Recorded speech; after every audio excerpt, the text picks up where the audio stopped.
Welcome to the Spiritual Faith channel. Please be sure to hit the like and subscribe buttons. Your support will help this channel grow, and you will be notified of all our future videos. Video is hosted by Brooke Lunsford. Bible reference: Psalm chapter 68 verse 18, Ephesians chapter 4 verse 9.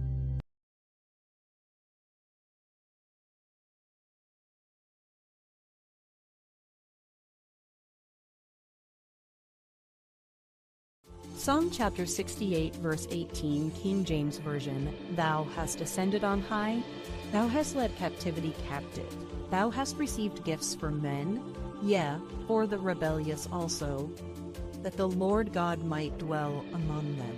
This verse celebrates God's triumphant victory and sovereign reign. Historically, it depicts a victorious king returning from battle, leading captives in a triumphal procession and receiving tribute from those conquered. Theologically, the verse is understood as a prophetic foreshadowing of the ascension of Jesus, Christ following his victory over sin, death, and the powers of darkness. The Apostle Paul applies this passage to Christ in Ephesians chapter 4 verse 8, King James Version, emphasizing that Christ ascended into heaven and bestowed spiritual gifts upon his people for the building up of the church. The phrase "led captivity captive" signifies Christ's complete triumph over the forces that once held humanity in bondage. The inclusion of the rebellious also highlights God's grace and mercy, demonstrating that even those who have opposed him may receive the opportunity for redemption and fellowship with God.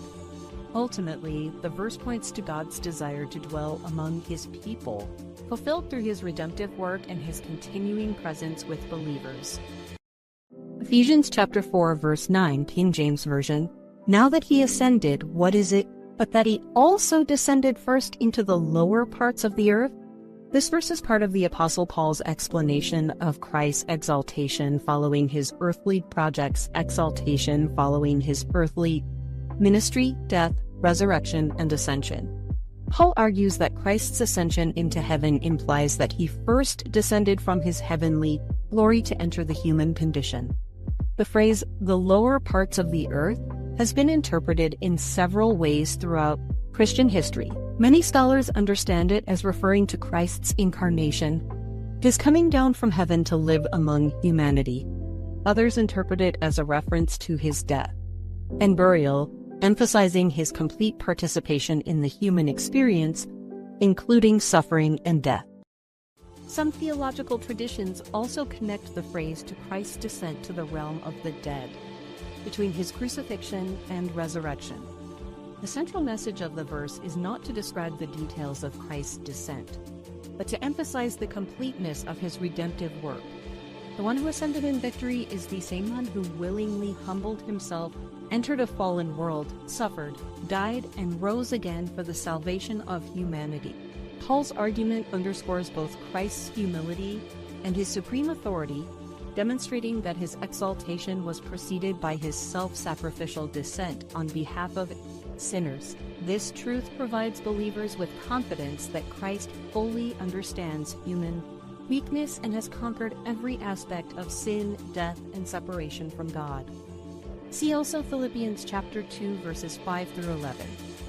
Always glad to be able to come on here, have a Sunday school lesson with you, talk about some interesting topics, but the topic is Jesus, right?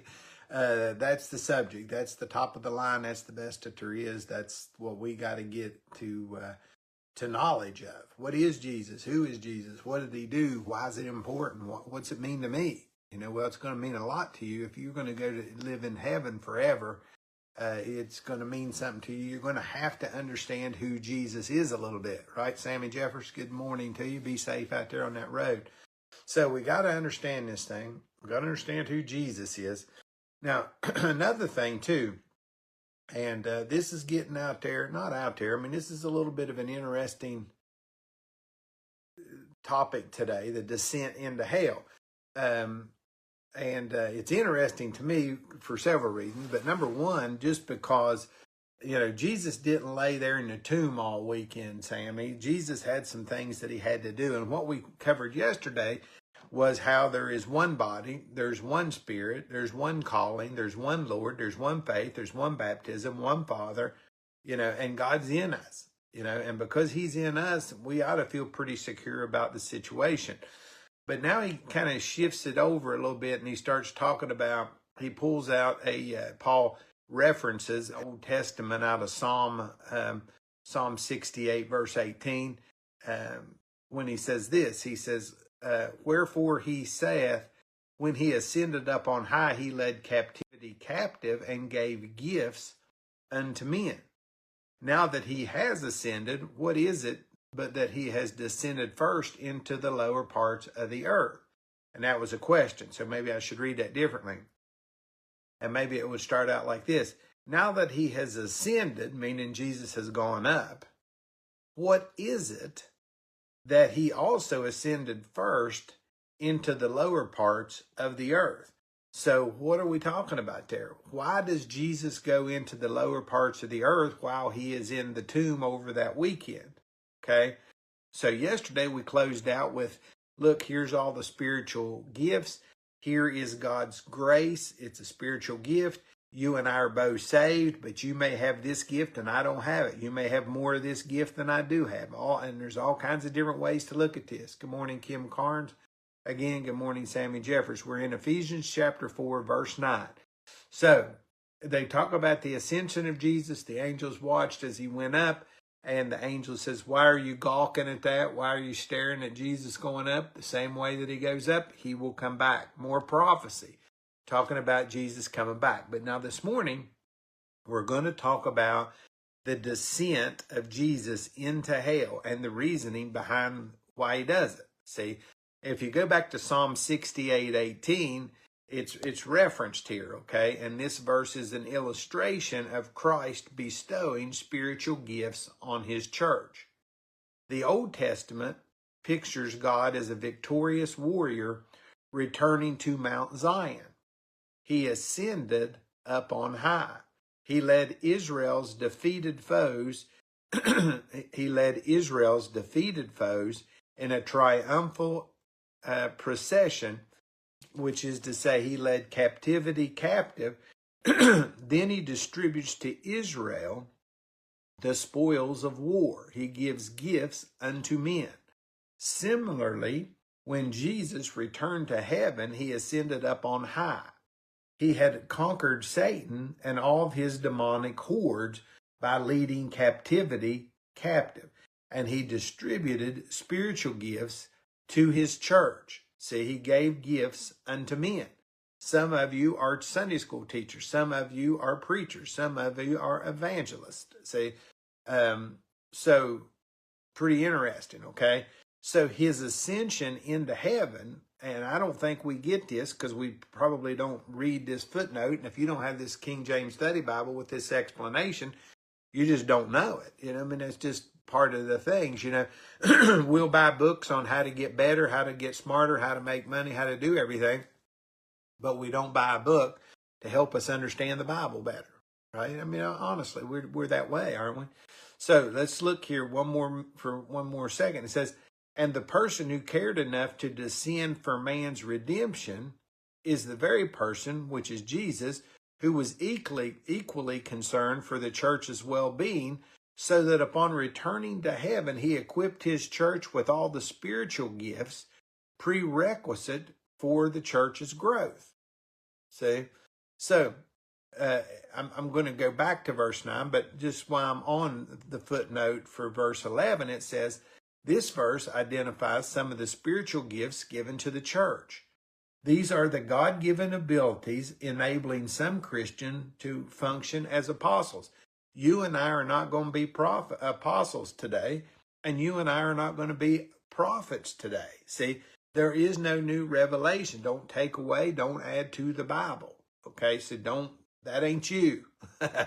I'm sorry to hurt your feelings, but you're not an apostle and you're not a prophet. Okay, some are evangelists. Others are pastors and teachers. See, the Greek construction for the last mentioned should be rendered as pastors/teachers. This indicates that a pastor-teacher has a dual function. He pastors in overseeing his parishioners' spiritual lives, and he teaches by instructing them in the Word. Okay? So what are we instructing you in? How to vote next election? No. How much you ought to give to the local Little League? No. How much you need to support your local PTA at the school? No. Stay with the Bible. And the older I get, the more I see this, because it's just a way for the devil to start an argument. When you start endorsing something beyond Jesus Christ as a preacher or a teacher, there's a problem. And if you've noticed, even in my political things and stuff, I've tried to back off a lot on posting and anything that might be taken the wrong way. For what reason? Does it mean I don't believe in Beverly Yeager? No, I still believe what I believe. But it's not worth making somebody mad and having them use that as an excuse not to listen to this. Then we find out down the road they went to hell because they had their politics all wound up in their head. And now, they never came back to listen about how to get to Jesus, which, guess what? I keep telling you every day, what's my job? My only job is to tell somebody how to get to Jesus. So if we're on here and I'm telling you something else, hey, vote for my friend, he's running for governor. Hey, vote for my friend, he's running for the sheriff. Vote for this. And you're against that, or it's different than your politics. You see where the political thing is different. Now, I would say this, if you're involved in politics, you might really want to think your involvement in politics. I think we should vote. I think we should get involved the best that we can. But I really think we have to be careful, because we never want to run somebody away from the light we're trying to be from Jesus, because they don't agree with our politics. And I made that mistake back in probably 2017, 2018, just before I ran for my first time as state senator. I thought it was part funny that Donald Trump would run. I thought it was part joke. But yet at the same time, to see, just how it's all played out, it's like, whoa, this is crazy. Just the fighting on both sides and just the escalation. Now, are they fighting that way for you and me, Beverly Yeager? Probably not, right? What are they fighting for? They're fighting for who gets to control the checkbook. And that's about the way it is. So anyway, let's look at the descent into hell. We get this from Ephesians chapter 4, verse 9. Now that Jesus has ascended, what is it?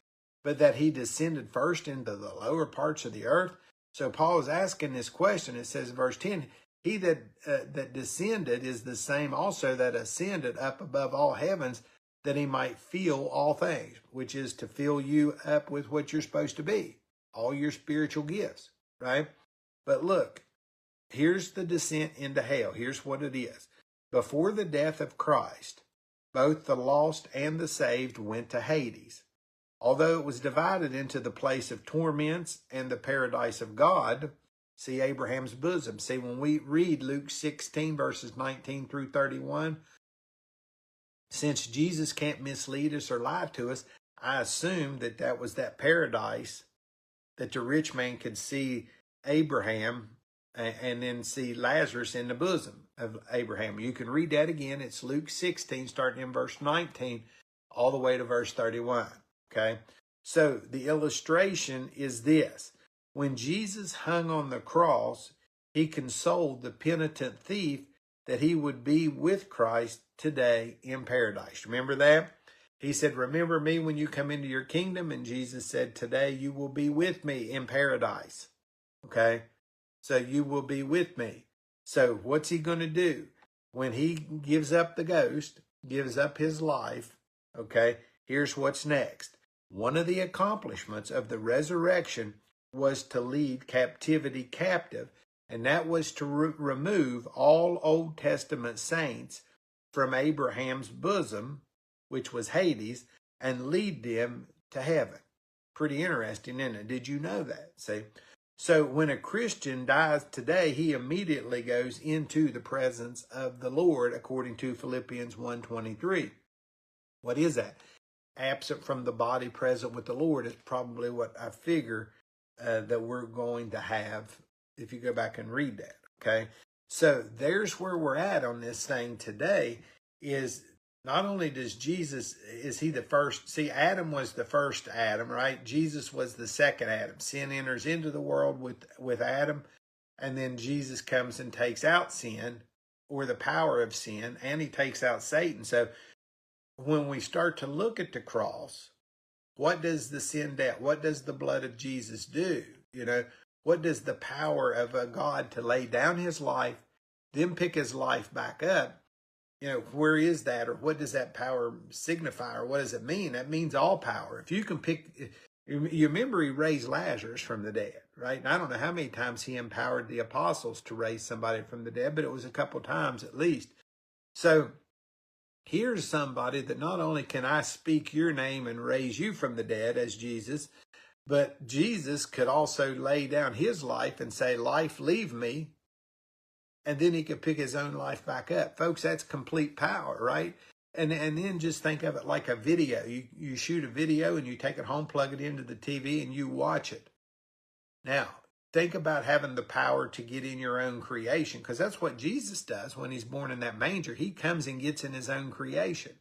How many times do we stop and think about the power that it takes to get into your own creation?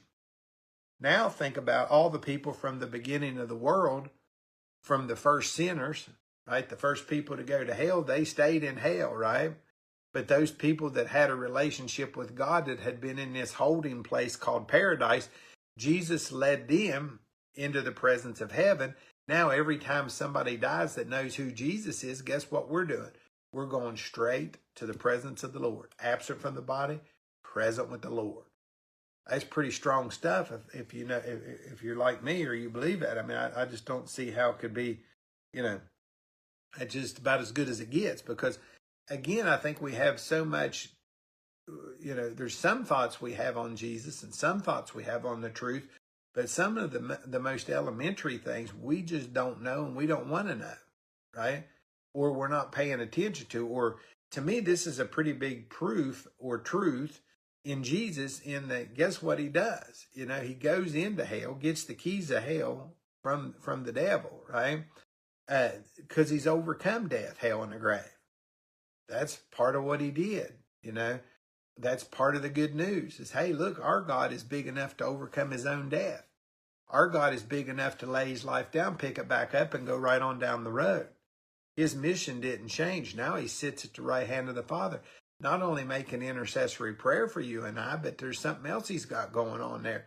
Guess what he's doing for us? He's given us gifts to go so we can do jobs that relate to other people and get people to heaven.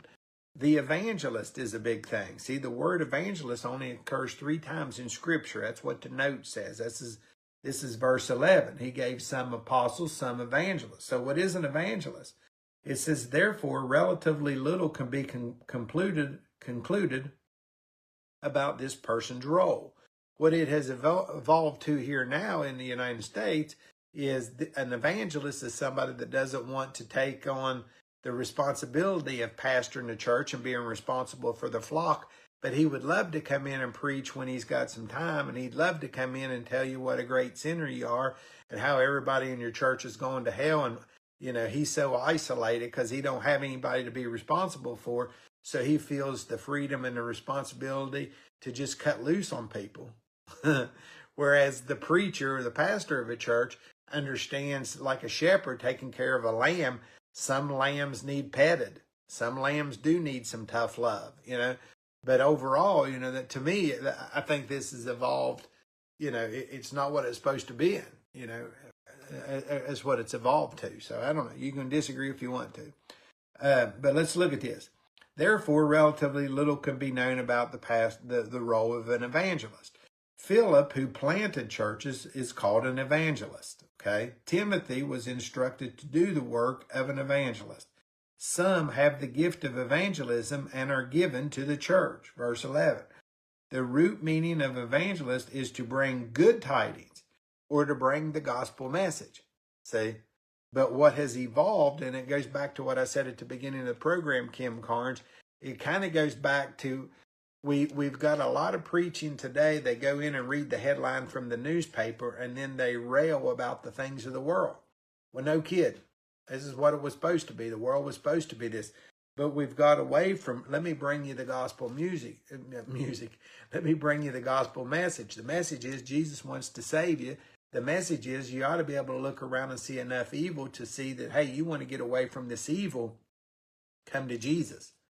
hey, here's Ephesians chapter 4, verse 9, where it talks about Jesus overcoming death, hell, and the grave, and going into hell and taking the people that were in the paradise part of Hades and taking them straight on to heaven. So today there is no delay for you to get to heaven. The moment you take your last breath here on this earth, you're going to go to heaven. So if I go in here and I start evangelizing you by telling you that the Democrats are all going to hell or the Republicans are all going to hell, do you see how that's going to be a problem? Do you see, if you're somebody that gets offended by that, how that's going to be a problem for you? Because the devil's twisting that into your mind one way or another. You're either for this one or against this one, but nonetheless, that is taking precedence over your base knowledge and the grounding of your faith, and you being rooted and grounded in the Word of God and being grown up enough to understand that everybody doesn't have to think the same thing and everybody doesn't have to believe the same thing, but you better believe what Jesus needs you to know. You better believe that John 3:16, yes, God so loved the world that he gave his only begotten Son, that whosoever shall believe in Jesus would have everlasting life. I may have botched that a little bit there on the quotation, but there it is. You see, God did so love the world that he gave his only begotten Son. But here's the thing, in Romans 3:10 and Romans 3:23, I've got to see who I am. I've got to see myself for the sinner that I am. And if I'll see myself for who I am, now guess what? God's able. God's able to do something in my life today. You with me? And there's where we're at in this process here today. So in the New Testament, the evangelist appears to have gone to unbelieving people, attempting to win them to Christ. See, there may be some of that today, but really the evangelist that I'm aware of, and once again, I'm not trying to, if you're doing God's work, just keep on keeping on. But what I've seen out of a lot of evangelists, everybody wants to come and preach to somebody, but nobody wants to really bear down and help the church grow. See where I'm going with that? How come so many churches don't have a preacher? Well, one reason is a lot of them don't want a preacher, because if we got a preacher, we're going to have to stay an extra 30 minutes on Sunday. We get out now at 11:30, and if we get out at 11:30, we can beat everybody to Cracker Barrel. And you laugh at me and you think I'm not being serious, but I'm telling you, there's a lot of truth in that. A lot of churches don't want, or they get into this thing where they want a preacher, they want somebody new every week. You know, well, this is a great opportunity. We don't have a preacher. Let's just keep revolving doors going. Well, the problem with that is nobody's getting in there. Nobody's doing the work. Nobody's setting up a visitation schedule. Nobody's going to the hospitals. Nobody's doing anything. And we're playing church and we think we're doing something because we're gone. So again, powerful message that you don't hear a lot about, you know, because we don't realize, hey, God did give these gifts, but how are you using the gift? You know, and again, I'm not trying to hurt your feelings. You know, hopefully you're a preacher that's out here, but if all you keep doing is moving from church to church, because they give you $50 a week or $100 a week to come and preach and doing whatever, you know, I don't know that that's the calling. You know, you say, well, you just read that is the calling. The calling is to give the good news, right? The calling is to get out here and do the work and do whatever, right? But yet at the same time, the whole work of the preacher or the shepherd of the flock is to somebody that can come in here and get to work in the church. See, because we're blaming the preacher because we don't have one, but yet we're using it as every excuse in the world, Sammy, to not go and do anything. See, well, we ain't got a preacher. So what? That's one person, you know. Do you not have a preacher because you don't want one, or do you not have a preacher because there ain't nobody available, you know? So, I mean, that's a big, you know, that's just a side note. So let's just close it out today. I got a travel day, and folks, I'll be gone for, I don't know, 14 or 15 days here on some trip Macy's got lined out, and we just didn't want her to leave the country by herself. So I don't know how the cell phone service will work where I'm going to be. One cool thing about it is on the Isle of Patmos where John wrote the book of Revelation. So how interesting is that? So I don't know if we'll be able to set up there and I'll be able to show you, hey, here's the cave he lived in, or hey, here's the sea that he, you know, walked by, the Aegean Sea, I guess is what it is there in Greece. But anyway, that's kind of where we're at, and we got to get to the airport. Oh, look, that's a good thought, Tim. A church steeped in doctrine will have all the motivation they need by understanding the foundation of their salvation. So what's Tim saying? Just because you ain't got a preacher, guess what? Everybody don't just hang up their cleats and go to the house or whatever. I don't know why I said it, hang up your cleats, but you know what I mean. I mean, you can't give up, you know. And again, I hear this all the time. There's churches all over the place needing preachers. And I've offered a few times to go. And Sammy set me up on a couple of things. But here's my personal belief. If I have to drive 1 hour to get to a church, there ain't no way I can be productive in that community. Because I'm not going to go out to visitation tomorrow night, you know, and drive 1 hour up there. You know, I just don't think you could be effective on doing that, right?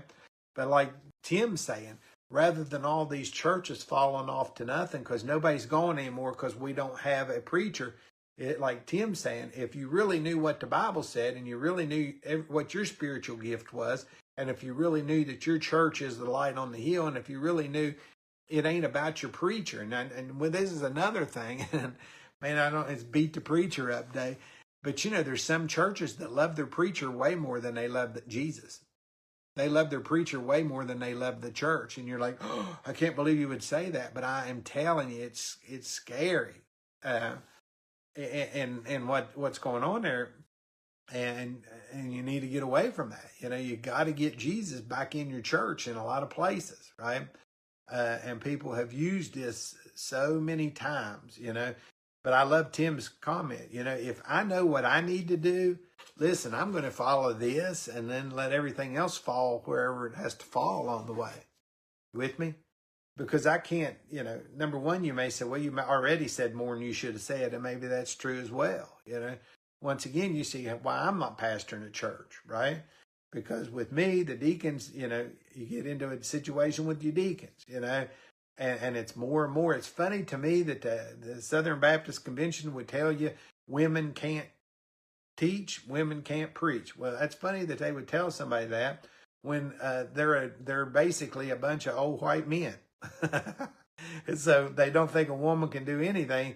But you let them have a Christmas dinner and find out how far the Christmas dinner goes at church when the women don't show up, you know. And I know I'm beating on everybody this morning, but again, go back to what Tim said. Go back and read what he said. I got to know the Bible. I've got to know that I've got a personal relationship with Jesus. You've got a personal relationship with Jesus. Don't let your relationship run through your preacher and then back to Jesus, because that ain't going to help you none.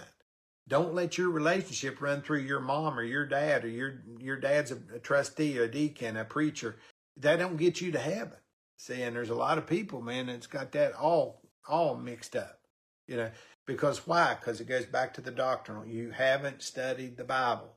You haven't understood it's a personal relationship. You haven't understood that Jesus died individually for the sins, and nobody gets grafted into this thing without understanding Jesus died for me, Jesus shed his blood for me, Jesus had a death, a burial, and a resurrection for me to show me I could overcome death, hell, and the grave.